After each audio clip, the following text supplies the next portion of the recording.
Billy!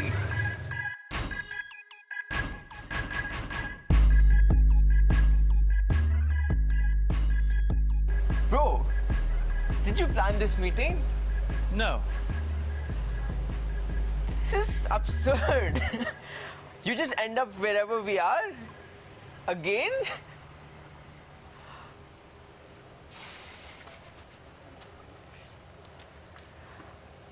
I think we are destined to meet.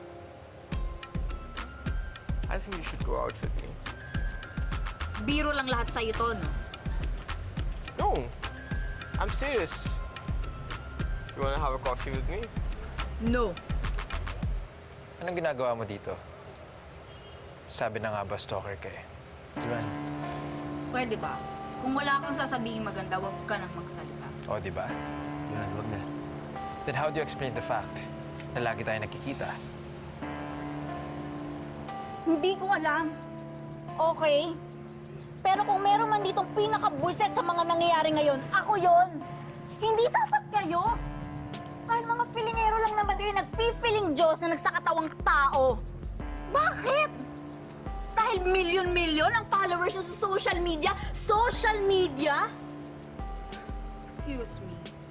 For your information, wala akong pina-follow na kahit isa sa inyo. Wala akong nilalike. Sinishare? Nire-repost? Wala! Kaya please, huwag masyadong matataas ang tingin sa sarili, ha? Lahat tayo dito, tao. Pare-pareho tayong umuutot.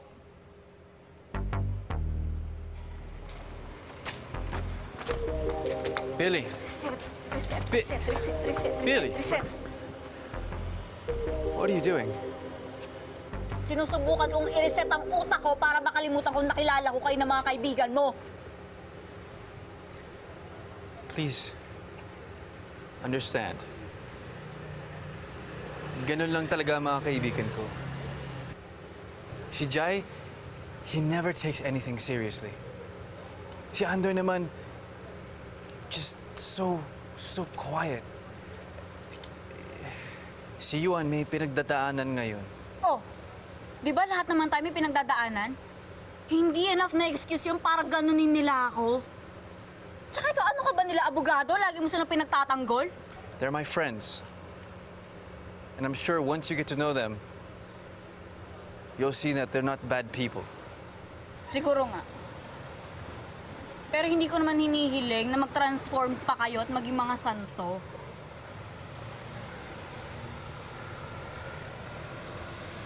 Isan, ang gusto ko lang naman, seryosohin niyo ako.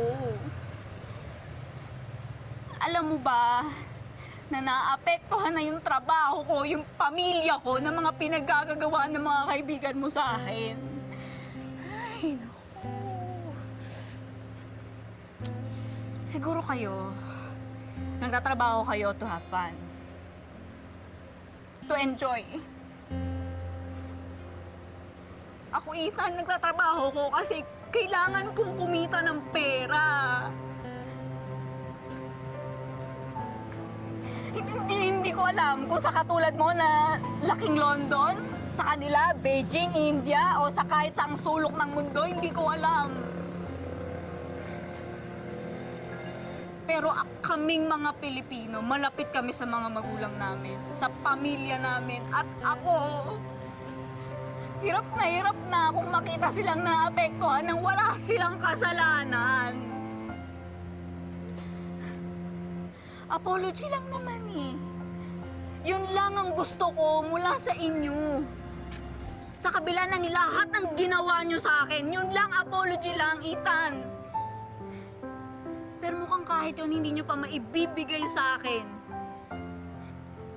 So, kaysa mag-aksaya ako ng panahon sa inyo, maghahanap na lang ako ng ibang bagay na mas makabuluhang pwedeng gawin kaysa ituon ko sa inyo.